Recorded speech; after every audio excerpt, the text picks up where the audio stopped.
So I had this wig sent to me from AUTRE. It's a part of their new collection called the Daily Wig. The basis of the collection is to be wigs that you can basically wear on a daily. Just what it sounds like, right? So the wigs are all very simply styled. Some of them are 100% human hair, like the one that I'm wearing. This is what the full collection looks like of the human hair wigs. The one that I specifically have is the straight V-cut 22. It's in a natural brown and it comes in natural black as well. I think I have it in natural black. Yep, I have it in natural black.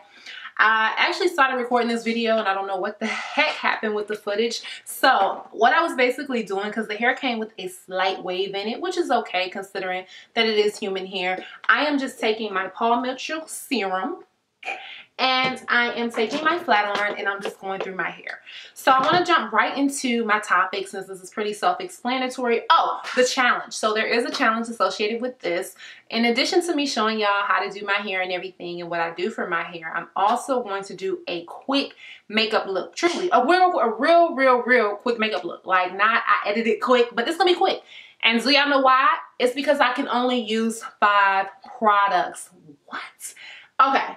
They really playing with me. AUTRE, y'all really, y'all getting me. Y'all know I'm a makeup girl. But it's only 5 products that we can use here in this little booklet. We pick our 5 favorite products. So while I'm thinking about that, I'm going to be talking to y'all. So the first thing I want to talk about is J-Lo performing, doing the Motown tribute at the Grammys. Give y'all my opinion on it. A lot of people are super upset at the fact that J-Lo is performing at the Grammys. Me, on the other hand, I'm kind of like, what did y'all expect? Just because I feel that, well, number one, I just want to put this out here for people who don't know. There are many legends who are still living, okay? As of today, they are living and they are Motown legends. Like, they were actually a part of Motown. You know, I don't know why they're not going to be a part of it, but I'm going with the fact that maybe it is a tribute. They're supposed to just sit back, relax, and be honored. Okay, I get that. Now, the part where I would say I'm not surprised is the fact that I don't personally always agree with a lot of the mainstream award shows and the artists that they will put on the award shows. Meaning, like, when they have like a soul thing or anything that's something that's targeted towards African Americans, there's always, usually like Madonna does it or someone, there's always someone that I don't feel like resonates. We never see the Fantasias, the Lettuces, the Jill Scotts. And it's concerning to me because on one hand, there's so much uproar that Jennifer Lopez is doing this. But this has been happening for years. Like, Jill Scott has literally been out probably my entire freaking life, and she still hasn't done a award show as big as the Grammys. Lettuce has not. Fantasia, I'm not sure if she even has. And I think a big problem of it is the fact that we as a Black culture, we are very quick to uplift and raise women who are not a part of our culture and who don't even really identify with the culture. Point an example, I absolutely love Cardi B. But I don't look at Cardi B as a African American role model or like someone who really speaks for the culture, who speaks for me as a Black woman, because she herself doesn't even identify as a Black woman. But I'll see other Black women be like, yeah, Cardi's putting on for Black women. No, she's not. She doesn't identify herself as that. So while we love her, I love her as, you know, the Spanish and Dominican woman that she is. That is who I honor her as, and that is who I, you know, give her my fist up as. But as a Black woman, no. And I think that before her, a lot of people did this to J-Lo. You know, the J-Lo body, they were comparing her body. Oh, this is the body you want. There are hundreds and thousands of Black women with the same body that J-Lo had. Yet they were not praised for having that body. And that's how I think she got into Black culture per se. And that's why I think she has this platform. Now, I'm just going to say this. We got Jennifer Holliday. We got Jennifer Hudson. Hell, we even got Jennifer Lewis. All them Jennifers, y'all pick J-Lo? Okay. That's all I gotta say on it. All right, so I got this all straightened. Now I'm going to go ahead and get my part in order. I'm just going to take some of my favorite concealer by Too Faced from the Born This Way collection. It's in the shade Butterscotch. Y'all can see it's truly my favorite because I am scraping the bottle for it. But I'm going to take a little bit of this, and I'm going to take my C469 Precision brush. I get this from Crown Brush. Thank you for the tip, Beauty by Melissa. If you don't know who the hell she is, where you been? Anyway, I'm going to take this and I'm just going to apply this to my parting space. And while I'm doing this, let's get into the next topic, y'all. So the next thing that I really wanted to chit chat about is B. Smith husband. Y'all see I had to let y'all see my face so y'all can see how I say husband. All right, I won't lie. I was very, very conflicted about this. At first, I was on B. Smith's husband's side. Like, I wouldn't say like I was standing for this man. I don't even know him. But I'm gonna take my foot on it and press this down. But I will say that I understood the fact that his wife was going through Alzheimer's. I understand that this disease, it does not get better. There is no cure for it, unfortunately. And it is the first and most common stage of dementia. So on that hand, I was thinking to myself, well, what if she lives like another 10 years and every day it just gets worse and worse and worse? And, you know, he's getting older as well. Why can't he and why shouldn't he have a companion by his side? Now, this was really before I kind of looked at the pictures and I watched the video, because they did, and they recorded like a little video of her. And that is where I felt like it kind of crossed the line. If y'all watch the show The Real, y'all familiar with Lonnie Love.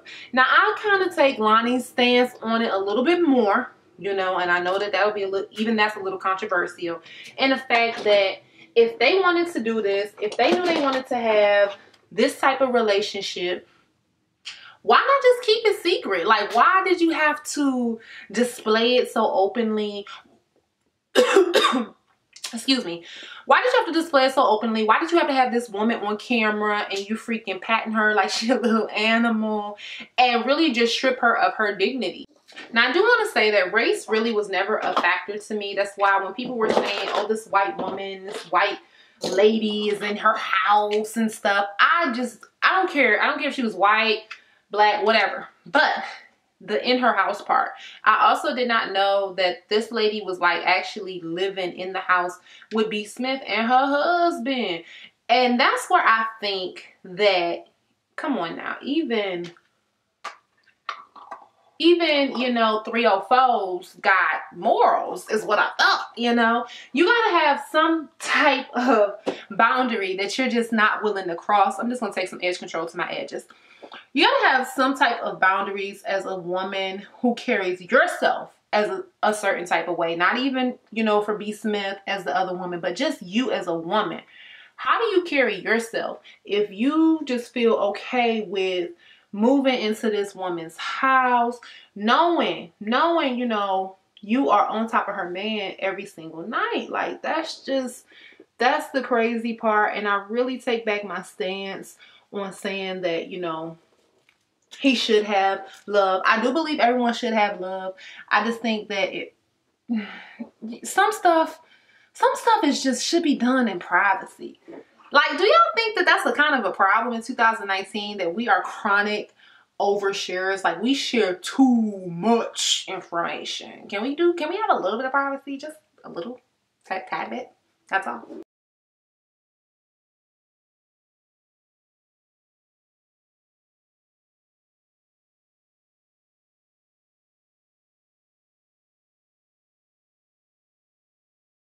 So now that I got my brows on, and as I told y'all, that was the loophole because it said brow pencil. It didn't say anything about brow cream. And I use my concealer. That'll be one of my products. But my first official product is going to be my foundation. The foundation I'm using today is from the Too Faced Born This Way collection, and I have it in the color Spiced Rum. I'm going to take a couple of pumps on the back of my hand, what I do have left of it, as you can hear. I love this foundation. And I'm just going to apply that with a flat top foundation brush. And while I'm doing that, I also want to talk about one of my favorite talk show hosts, Miss Wendy Williams. I think about the fact that she hasn't been back technically since last year, sometime before Christmas. And the fact that Steve Harvey is possibly trying to take the show. First of all, Steve, Uncle Steve, we just kind of like barely tolerating you, I feel like, at this point. So we really don't want to see you, at least I don't want to see Steve hosting the Wendy Williams show. I just find it very, you know, I find it very saddening. And when people just feel like, you know, the jobs that we do, anything that is in regards to entertaining people is easy and it's so simple or whatever, it's so concerning that a woman who literally built this platform for herself, she built up her name, she built this new genre of TV and talk show and everything like that, and they are willing to just go ahead because she's falling on some hard time and give all of that to someone else. And I totally get it. It's show business. People still have to eat. There are people behind the scenes. But I feel as though it hasn't really been that long of a time to just be trying to really give away her idea. Like, forget that, actually. There is no amount of time that's okay with giving away her idea. Like, you should really have a conversation with her. Ask her seriously, does she ever plan on coming back? If the answer is no, then move on to the next project. You know, close the curtains and move on. But I find it quite treacherous how Mr. Steve Harvey is trying to get into her seat already. If they were to give it to anyone, I would say give it to Nick. If they were just going to be the dirty show business that I think they're going to be, go ahead and give it to Nick Cannon, because, I mean, at least he's entertaining and funny. So I'm going to go in with my concealer now. This is also by Born This Way. It's not butterscotch. This is Warm Sand, because as y'all can see, I'm so low on butterscotch. This is the shade down, but it still gets the job done for me. Switching gears a little bit, I also wanted to talk about my weight loss journey, because I know that a lot of y'all are here for my weight loss journey. And I thank you though for watching videos like this, because these are videos that are just more deeper about who I am as a person in a whole and not just my weight loss. So I really do appreciate it. But I also want to keep y'all updated and abreast with what the hell you're here for, which is weight loss. So as all of you know, as a lot of you know anyway, when I came back from vacation from Mexico, I went to Mexico in October, I had gained some weight. Well, actually, no. When I came back from Mexico, I did not gain any weight. Like, I gained maybe 2 pounds or so. Like, this was after my 7-day trip almost. And I was like, okay, you know, no weight gain. Great. After Mexico, though, after, like, being at the resort, eating whatever I wanted to eat, drinking whatever I wanted to drink, it was so hard to break out of that habit. And then, remember, it was October, so it was like holiday season. Thanksgiving was coming up. I was starting getting invited to holiday parties. It was just a lot of holiday stuff going on. So that is when I gained weight. And I gained about, I was sitting around 228, and I had got up to like 239. And I was like, oh my God, like, this is a lot of weight to gain. And, you know, then I had got serious again for like a week or so. And I had lost that weight. I got back down to like 232. And then I did the same thing again. At this time, maybe it was almost like Christmas. So it was like Christmas, New Year, rolling it back. It was vacation, Thanksgiving, Christmas, New Year. Then I went to LA. And it has just been non-stop thing after thing after thing that I just feel like has kept me not on top of my weight loss as much. So finally, since I've been back from LA, and I've been back from LA like 3 weeks ago, when I came back, I was weighing in, y'all won't even believe this. I was weighing in at 247 when I came back from LA. And I was crushed, because I said after I lost weight, and y'all know I started at 381, but I said after I had lost the weight that 250 was like my max. Like 250 was going to be my number of when, you know, I just really need to do something. I need to get serious because I'm not going over 250. So even to see 247, that was so close to that number, I was like, oh my God, I panicked. And since then, I've been very serious about getting back with working out, doing my sprinting. My dietary, I am kind of at a loss with it. My diet is all over the place. One hand, I want to really get back on the keto train. Another hand, I want to do more paleo, which includes a little bit more fruit, nut, and berry, just because I am doing an 8-week I'm doing an 8-week weightlifting program mainly, and I'm just going to be sprinting twice a week. And I'm doing this to really see how much can I carve and sculpt my body. So I feel that I do need a little bit more fruit incorporated in my diet. That natural sugar can just help me to build some muscle. So I don't know. I'm really playing around with my nutrition. That's why you haven't really seen a video from me as far as nutrition goes. So the lighting had me looking so washed in my bedroom. So unfortunately, well, not unfortunately, but I'll just have to finish up in my makeup room where I should be recording anyway. But I'm just buffing out my face, the foundation and the concealer on my face. And I use the matching foundation powder. So that is what I'm doing right now, buffing that out. And now I'm going to go into putting on my lashes. That's going to be product number 3. Yes, product number 3. I'm just going to put on some lashes really quick.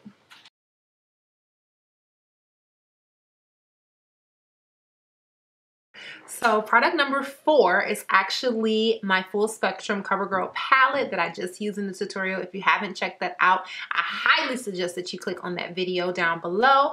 But I got a loophole, y'all, because it didn't say we couldn't use a blush palette. It wasn't a blush palette. So I'm going to first put on this golden, beautiful highlights right here on my cheeks. Just highlights the cheek really nice. And I'm gonna keep it nice and soft too, since it's a daily look. We don't want to blind them completely. We just want to affect their eyesight. Have them like, oh, okay. Yeah, that's what we're trying to do today.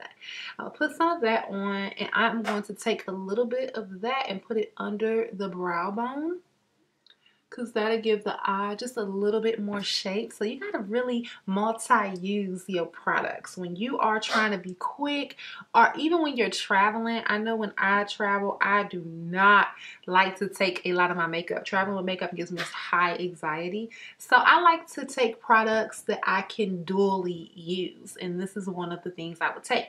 All right, using that same brush, I'm going to take the pink blush that's right next to it, Smile, and I'm just going to add a little bit of rosiness to the cheeks. So you got your whole just bronze, natural. I like this look. This is like usually my spring look anyway. Now my last 2 products, yes, my last 2 products, and I know y'all probably counting, probably like, okay, you got enough products, but you just cannot have one without the other. So I simply could not do a lip without my lip liner. So I am at 6 products, but I think I did pretty good, even with my loopholes. If you got my loopholes, I really did 8. But what y'all think? Will y'all give me a pass for the challenge? Anyways, I'm gonna take this lip gloss. This is by Urban Decay. And I use the liner. This lip liner is by MAC in Night Mauve. And this, I'm gonna give y'all the name of this. What's the name of this? This one is called Back Talk by Urban Decay. And it's just a nice pinky, nudie type of gloss that I love. I think it matches the look. It just closes the look off of me looking all natural. I'm wearing this look, y'all, because I know y'all probably wonder, like, where are you going? I am actually going somewhere. So I'm going to a karaoke night at a local casino tonight. So I think that this look came off really nice. It's very cute. It's super casual, super simple to do. And it's something that you could do like if you had to go to work, but you just still wanted to do something on a Thursday night. You definitely could run home and do this. I really hope that y'all enjoy this. Let me know if y'all enjoy these chit chat get ready with me type of videos, and I will definitely be recording more of them. Thank you so much for watching. Do not forget to press that subscribe button and thumbs up this video. I'll see y'all next time. Stay pretty.